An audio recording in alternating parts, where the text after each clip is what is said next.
আসলে সিলেকশন জায়গাটা সবসময় কঠিন। 7 বছরের একটা প্লেয়ারের ম্যাচ সংখ্যা কিন্তু আরো অনেক বেশি হওয়ার। অদ্ভুত উটের পিঠে চলছে টাইগার ক্রিকেট। বোর্ড কর্তাদের হুম্বি তম্বি, হাজার কোটি টাকার বাহাদুরি, অথচ মাঠের পারফরমেন্স লবডঙ্কা। প্রতিটা টুর্নামেন্টে ব্যর্থতার গল্প হয় লম্বা, মেলে না প্রতিকার। সবচাইতে বড় আকাল পাইপলাইনের ক্রিকেটার। বাজে পারফরমেন্সের পরেও দল বেছে নিতে হয় ওই 20 থেকে 22 জনের পোল থেকেই। সমস্যাটা তবে কোথায়?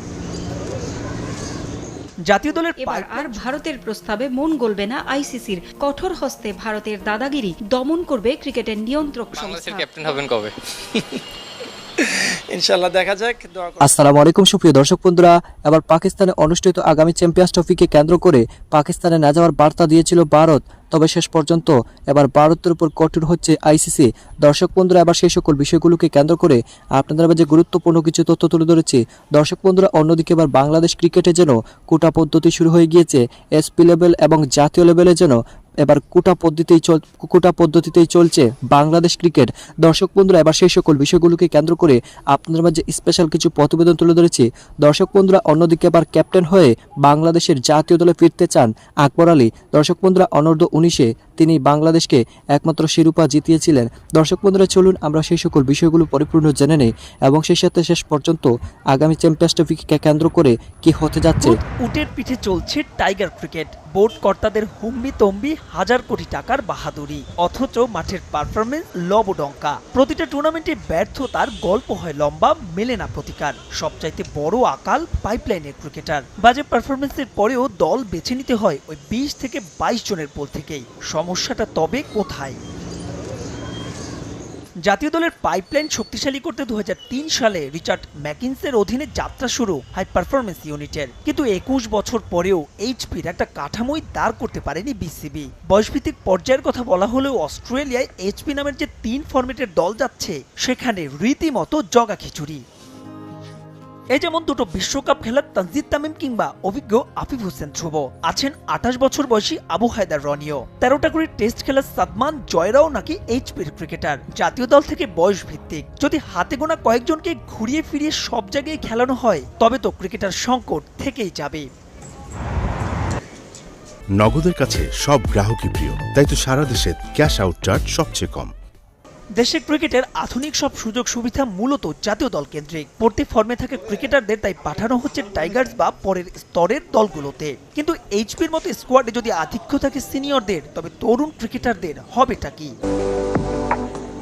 কোচের পছন্দ সৌম্য সরকার, অধিনায়কের চাই শেখ মেহেদীকে। পারফর্ম করেও টি-20তে জায়গা মেলে না মিরাজদের। শুধু জাতীয় দলই নয়, এমন কোটা পদ্ধতি আছে এইচপিতেও। তাই তো কোথাও না থেকেও মুকিদুল মুগ্ধরা ইসমান সাগর পাড়ি গেলেও জায়গা পান না প্রিমিয়ার লিগে 28 উইকেট নেয়া রুয়েল মিয়া। বিষয়টা অনেক একটু কষ্টদায়ক নিজের মধ্যে, যে পারফর্ম করে আমি ছিলাম না, বাট এটা সবকিছু হচ্ছে সিলেক্টরদের উপরে। ওনারা যেটা ভালো মনে করেছেন সেই জিনিসটাই করেছেন। সামনের যে আমি এইচপিতে আছি, যেহেতু এইচপিতে যে প্রোগ্রামগুলো হয় সেইগুলোতে আমি এখন বর্তমানে ফোকাস করছি। ওইখানে যাতে আমার যে সকল ছোটোখাটো লেকিংস আছে, তো মানুষ মাত্রই তো টুকিটাকে ভুল থাকতেই পারে। সো সেই জিনিসগুলোকে আমি কীভাবে সামনের দিকে ওভারকাম করে এগিয়ে যাব, সেই জিনিসটার জন্য আমি ফোকাস করতেছি। তরুণরা উদীয়মান ক্রিকেটারদের আসরে অভিজ্ঞ ক্রিকেটারদের পাঠিয়ে দেওয়ার অভ্যাস নতুন নয় বিসিবির। তাতে সাময়িক সাফল্য মিললেও আসে না দীর্ঘমেয়াদী সুফল। অথচ পার্থ কিংবা মেলবোর্নের হয়ে যারা খেলবেন, সবাই ফ্র্যাঞ্চাইজিটির একাডেমির ক্রিকেটার। পার্থক্যটা বোধ হয় এখানেই। পাকিস্তানের নাম শুনলেই যেন আতকে ওঠে ভারত। দুদেশের রাজনৈতিক বৈরী সম্পর্কের কারণে দীর্ঘদিন ধরেই বন্ধ আছে ভারত পাকিস্তান দ্বিপাক্ষিক সিরিজ। বিশ্বকাপ, এশিয়া কাপ বা বড় কোনো ইভেন্ট ছাড়া দেখা মেলে না ভারত পাকিস্তান হাই ভোল্টেজ দ্বৈরথ। অথচ এ লড়াইয়ের জন্য অপেক্ষায় থাকেন হাজার হাজার ক্রিকেট সমর্থক। টি-20 বিশ্বকাপের পর আগামী বছর পাকিস্তানের মাটিতে চ্যাম্পিয়ন্স ট্রফিতে এ দুই দেশের লড়াই দেখার প্রহর গুনছিল সমর্থকরা। এ গ্রুপে খেলার কথা ভারত, পাকিস্তান, বাংলাদেশ ও নিউজিল্যান্ডের। সবকিছু যখন চূড়ান্ত, তখন আবারও সেই পুরনো অসুখ জেগে বসেছে ভারতের। দুদেশের সীমান্তে চলমান অস্থিরতার কারণে হঠাৎ করেই বেঁকে বসেছে ভারত। এশিয়া কাপের মতো চ্যাম্পিয়ন্স ট্রফিও হাইব্রিড মডেলে চায় বিসিসিআই। সেজন্য নিজেদের ম্যাচের জন্য দুবাই বা শ্রীলঙ্কাকে ভেন্যু হিসেবে বেছে নেওয়ার পরামর্শ দিয়েছে দেশটির ক্রিকেট বোর্ড। পাকিস্তানে চ্যাম্পিয়ন্স ট্রফি আয়োজন করা হলে তাতে ক্রিকেটারদের সেখানে যাওয়ার অনুমতি দেবে না ভারতের পররাষ্ট্র মন্ত্রণালয়। ফলে নতুন করে অনিশ্চয়তা দেখা দিয়েছে চ্যাম্পিয়ন্স ট্রফির ভবিষ্যৎ নিয়ে।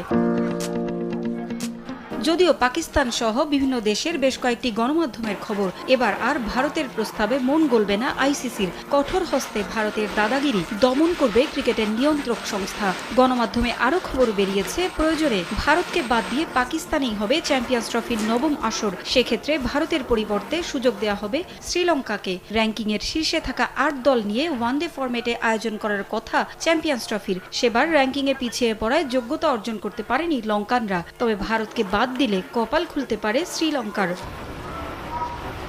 তবে শেষ পর্যন্ত নিজেদের সিদ্ধান্তে অটল থাকতে পারবে তো আইসিসি, তা নিয়ে রয়েছে প্রশ্ন। কারণ ভারত অংশগ্রহণ না করলে বড় অঙ্কের আর্থিক ক্ষতি হবে আইসিসির। সেটা বাংলাদেশের ক্যাপ্টেন হবেন কবে? ইনশাল্লাহ দেখা যাক, দোয়া করবেন। মানুষ নাকি তার স্বপ্নের সমান বড়, আকবর আলীও তাই। আকবরের ন্যাচারাল ক্যাপ্টেন্সি প্রতিভা তাকে অন্যদের চেয়ে আলাদা করেছে। জাতীয় দলে ডেবিউর আগেই ভবিষ্যতের ক্যাপ্টেনও ভাবছেন অনেকে। যুব বিশ্বকাপ জয়ী এই অধিনায়কতাই শুয়ের আগায় সুতো লাগিয়ে নকশিকাঁথা বোনার মতো স্বপ্ন বুনতে শুরু করেছেন। একদিন লাল সবুজের প্লেয়ার লিস্টে থাকবে তার স্বাক্ষর। আকবর সেই রাস্তাতেই আছেন। বয়সভিত্তিক দলের গণ্ডি পেরোনোর পর বিসিএল কিংবা এনসিএল কিংবা এইচপি মোটামুটি সব লেভেলেই বিসিবি তাকে ক্যাপ্টেন বানিয়েছে। এবারও তার ব্যতিক্রম না। গত বছর ইমার্জিং দলের নেতা হয়ে শ্রীলঙ্কায় গিয়েছিলেন, এবার যাচ্ছেন অস্ট্রেলিয়ায়। নেতৃত্ব দেবেন টি20 ফরম্যাটে। আপনি যখনই একটা নতুন জায়গায় যান, নতুন এনভায়রনমেন্টে খেলেন কিংবা নতুন টিমে খেলেন, আপনি প্রত্যেকটা জায়গায় শেখার অনেক অপরচুনিটি থাকে। তো যেহেতু ফার্স্ট টাইমের মতো আমরা অস্ট্রেলিয়া যাচ্ছি ইনশাল্লাহ, তো ইনশাল্লাহ সেখান থেকেও আমরা ভালো কিছু শেখার চেষ্টা করব। কারণ আসলে আপনি প্রত্যেকটা ম্যাচেই নতুন করে নতুন কিছু শেখেন, নতুন কন্ডিশনে অবশ্যই নতুন কোনো কিছু শেখার থাকবে। তো শেখার যেই ব্যাপারটা থাকবে সেটা অবশ্যই আমরা দু হাতে লুফে নেওয়ার চেষ্টা করব। অস্ট্রেলিয়ার ক্রিকেট কালচারের কথা নতুন করে আর বলে দিতে হবে না। দেশটার ক্রিকেটের A to Z-ই বাংলাদেশের মতো ক্রিকেট নেশনের জন্য শিক্ষার। এই সুযোগটাই আকবর নিতে চান।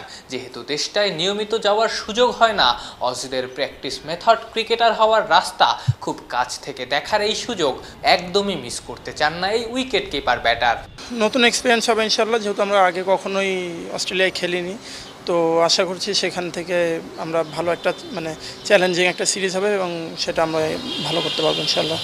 যারা বিশ্লেষক আছেন তারা আপনাকে যেভাবে অ্যাসেস করেন যে আপনার ক্রিকেট বোধ আপনার বয়সী কিংবা কাছাকাছি বয়সী সবার চাইতে বেশি, এবং ওই জায়গাটায় যেটা হয় অস্ট্রেলিয়ার ক্রিকেট কালচার যেহেতু অনেক বেশি এনরিচ, আপনার কি টার্গেট থাকবে? খেলার পাশাপাশি কি ধরনের কালচার কি দেখতে চান, ওরা কি ধরনের প্র্যাকটিস করে, এসব বিষয় আসলে কি দেখতে চান ওই জায়গায় গিয়ে? না দেখুন, আমরা সবাই জানি যে অস্ট্রেলিয়া একটা sporting nation.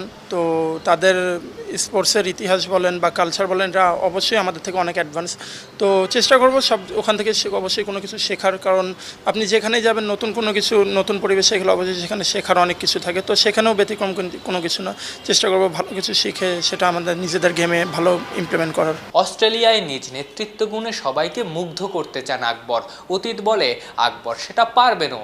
Under-19 world cup জয়ের পাশাপাশি 10 বছর পর রংপুরকে এনসিএল জিতিয়েছিলেন। টানা 3 সিজন ডিপিএল এর ক্লাবকে সুপার লিগেও তুলেছেন, সেটাও এমন ক্লাবের হয়ে নামে ভারে যারা কখনোই অতটা। তো দর্শক বন্ধুরা, আপনারা হয়তো পুরো ভিডিও দেখে এবং সেই সাথে এই সকল বিষয়গুলো জেনে অবশ্যই বুঝতে পেরেছেন অবশেষে চ্যাম্পিয়ন্স ট্রফিকে কেন্দ্র করে আইসিসিও কঠোর হচ্ছে এবং সেই সাথে ভারতের এই সকল অনীহা অনিচ্ছা শেষ পর্যন্ত কি হতে যাচ্ছে। তবে কি শেষ পর্যন্ত আইসিসি পারবে ভারতের উপর কোনো কঠিন পদক্ষেপ নিতে, নাকি কি ভারতের দাদাগিরি চলবে? তো দর্শক বন্ধুরা, এবং সেই সাথে বাংলাদেশ ক্রিকেটে কোটাদারীদের যেন এখনও শুরু হয়ে গিয়েছে, তবে শেষ পর্যন্ত কি হতে যাচ্ছে। তো দর্শক বন্ধুরা, আপনারা পুরো ভিডিও দেখে এবং সেই সাথে এই সকল বিষয়গুলো জেনে আপনাদের কাছে কেমন লেগেছে অবশ্যই কমেন্ট করে জানিয়ে দেবেন। তো দর্শক বন্ধুরা, ভালো থাকুন, সুস্থ থাকুন, আল্লাহ হাফিজ, আসসালামু আলাইকুম ওয়া রাহমাতুল্লাহি।